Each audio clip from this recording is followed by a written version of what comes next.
असल में तुम इस बेरोजगार जिंदगी के करता धरता तुम खुद ही हो। अगर तुम 5 साल की उम्र में वो तुम्हें किसी रोड के किनारे छोड़कर चले गए होते तो आज उसी रोड के किनारे बैठकर भीख मांग रहे होते। लेकिन आप इतने शिक्षित हो जाओ कि अपने बच्चे को आज यहाँ पढ़ के कल अपने बच्चे को घर पे ट्यूशन दे सको। देर मत करो, समय बीत रहा है, आपके माँ बाप बूढ़े हो रहे हैं। कौन है उनके सिवा जो तुम्हारी कामयाब होने के बाद तुम्हारे सर पर हाथ रख सके। तो चलिए शुरू करते हैं। तो बीए थर्ड टाइम के रहमान को मैं आवाज दे रहा हूँ। रहमान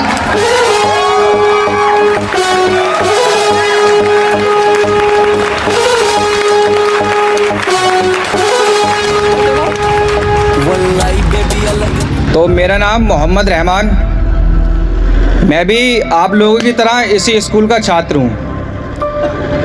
डांस प्रोग्राम हो गया, रैम वॉक हो गई।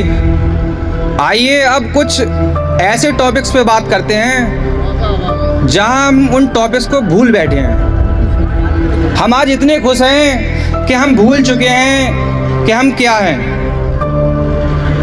उन्हीं टॉपिक्स पे आज मैं बात करूंगा।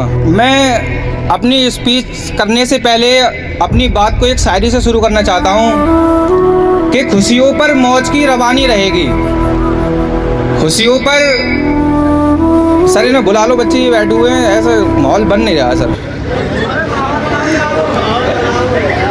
नहीं, फंक्शन है, क्योंकि कोई बात भी तब समझ में आती है जब ध्यान पूर्वक सुनी जाए, है ना।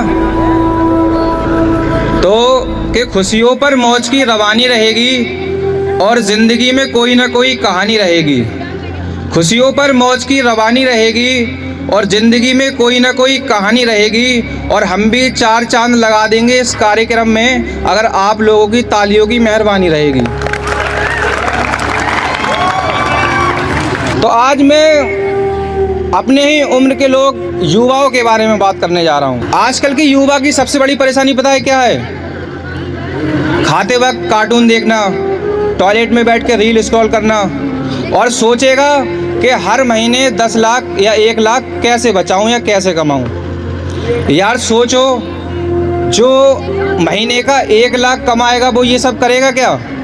यही वजह है कि तुम आज वहीं की वहीं हो और इसमें तुम अकेले नहीं हो। पहले मैं भी ऐसा ही था, लेकिन कम से कम मैंने कुछ शुरू तो किया। आज हर कोई अमीर बनना चाहता है, लेकिन YouTube 4 घंटे कोई छोड़ना नहीं चाहता। नेटफ्लिक्स पे पूरी वेब सीरीज देख डालेंगे, लेकिन वहीं तुम्हारे माँ बाप तुमसे ये कह दें कि बेटा कुछ कर लो, तो तुम अपने माँ बाप से कहते हो कि तुमने हमारे लिए किया ही क्या है।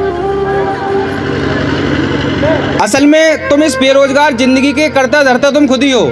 तुम खुद कुछ करना नहीं चाहते और अपने माँ बाप से कहते हो कि तुमने हमारे लिए किया ही क्या है। अब मैं बताता हूँ कि तुम्हारे माँ बाप ने तुम्हारे लिए क्या किया। अगर 5 साल की उम्र में वो तुम्हें किसी रोड के किनारे छोड़कर चले गए होते तो आज उसी रोड के किनारे बैठकर भीख मांग रहे होते। आज जो इस तरीके से तुम अच्छे कपड़े पहने हो, फ़ोन चला रहे हो, ये न चला रहे हो, तो ये किया है तुम्हारे माँ बाप ने। जिस माँ बाप ने तुम्हें तुम्हारे पाल पोस के 18-20 साल का कर दिया, तुम उन माँ बाप से पूछते हो कि तुमने हमारे लिए किया ही क्या है। तुम्हें इतना बड़ा कर दिया, उसके बाद खुद अपने साम्राज्य बनाओ। कोई आपकी ज़िंदगी नहीं बदलेगा आपके अलावा। आपके पैर का कांटा आप ही को निकालना होगा। आपके पास पैसे हैं या नहीं है, किसी को कोई तकलीफ नहीं है। ये तकलीफ होगी तो केवल तुम्हें होगी, और ये तकलीफ तुम्हें तब होगी जब तुम अपने आप को कंफर्टेबल जोन से बाहर निकालोगे।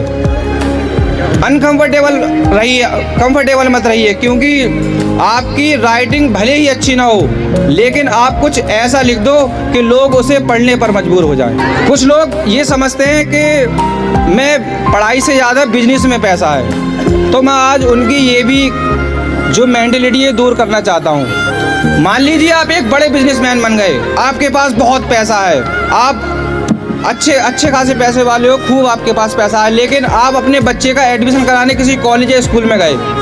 आपके पास पैसा, आप अपने बच्चे को घर से कार में बिठाल के लेके आए, स्कूल तक लेके आए, लेकिन आप ध्यान रहे शिक्षित नहीं हैं।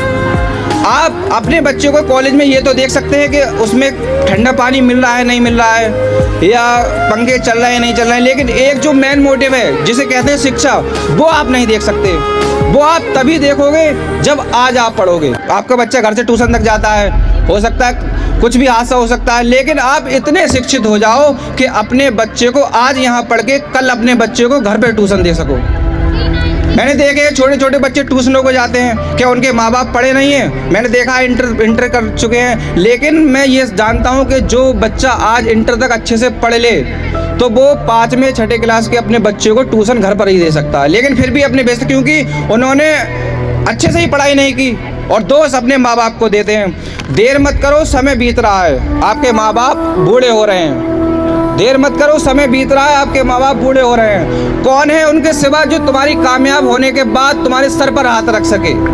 कौन है उनके सिवा जो तुम्हारी कामयाबी की दुआ कर सके? बताओ मुझे। कुछ बच्चे अपनी गलतियों के चलते अपने माँ बाप के आंखों में आंसू दे जाते हैं, लेकिन मैं ये नहीं कह रहा तुम आंसू मत दो, तुम भी आंसू दो, लेकिन वो आंसू तुम्हारी नालायकी के नहीं होने चाहिए, वो आंसू तुम्हारी कामयाबी के होने चाहिए, वो आंसू तुम्हारी तरक्की के होने चाहिए। आंसू दो, मना नहीं कर रहा हूँ।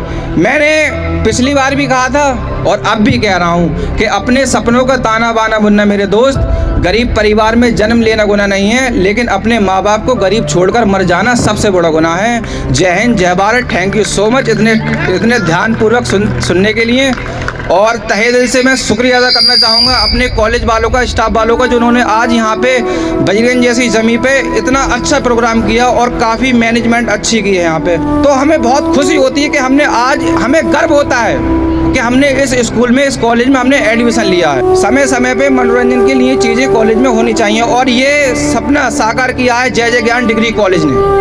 तो बहुत बहुत धन्यवाद करूँगा अपने सभी स्टाफ का और अपने बंधुओं का जो मुझे इतने ध्यानपूर्वक सुना। Thank you so much. जय हिंद, जय भारत।